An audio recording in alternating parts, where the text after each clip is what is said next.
Bonjour et bienvenue sur un épisode de podcast sur la chaîne Glow Up, une chaîne de podcast qui aborde le thème de la santé mentale et du développement personnel. Aujourd'hui, nous allons parler d'un sujet très important, la motivation.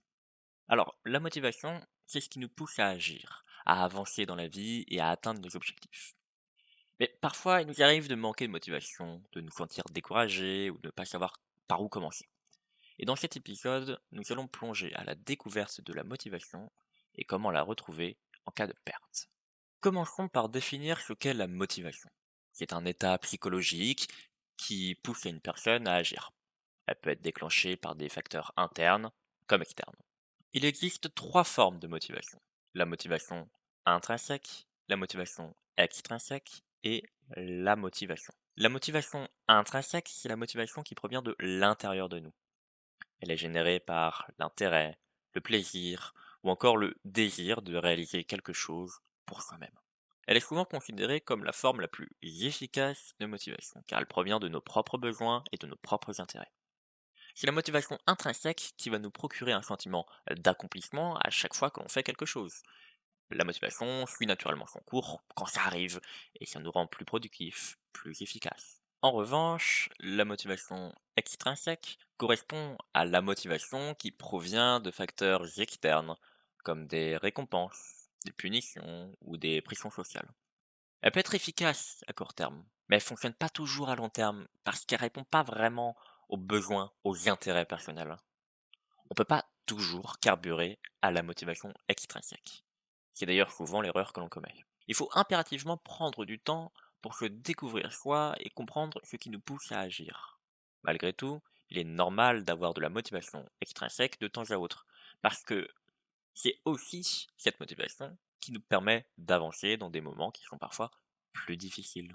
Enfin, la motivation, c'est l'absence de motivation. Elle peut être due à une variété de facteurs, comme l'ennui, le stress, un climat inadapté ou le manque de confiance en soi. C'est important de garder à l'esprit que ressentir de la motivation, ce n'est pas être fainéant. Il est normal de faire face à des passages durant lesquels on a plus de mal à fonctionner. Parfois, c'est à cause de facteurs externes face auxquels on n'a aucun contrôle, qui pourtant rendent les choses plus compliquées pour nous. Il est important de noter que la motivation peut être un signe précurseur de la dépression. Et si vous ressentez une apathie constante qui dure depuis pas mal de temps, par exemple 2 semaines, et que vous avez des difficultés à accomplir des tâches quotidiennes, il est essentiel de consulter un professionnel de la santé mentale.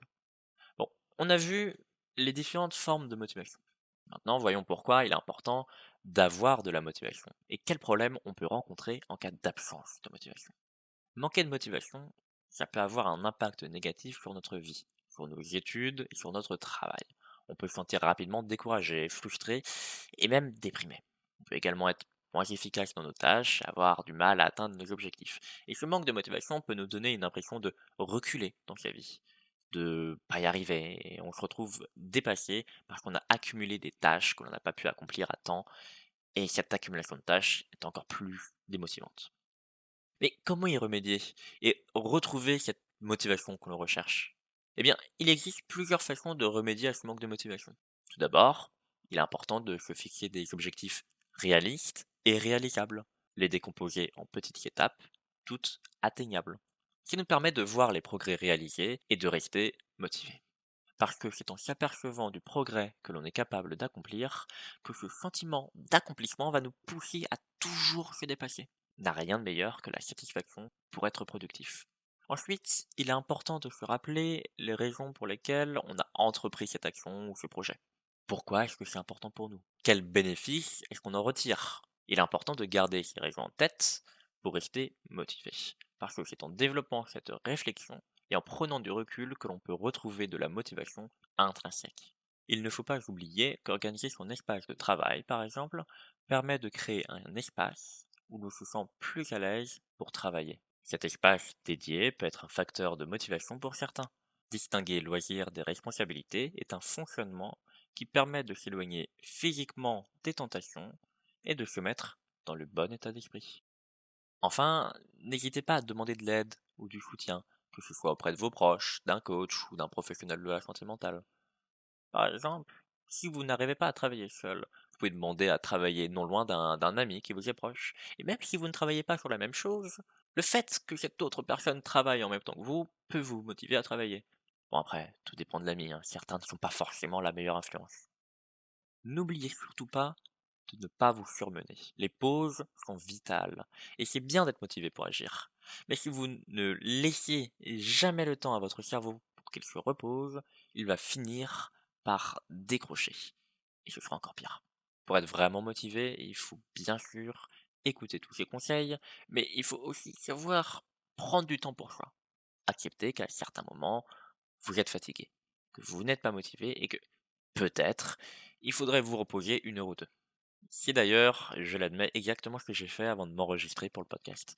Et c'est cette même pause, où j'ai strictement rien fait, que j'ai pu trouver de la motivation.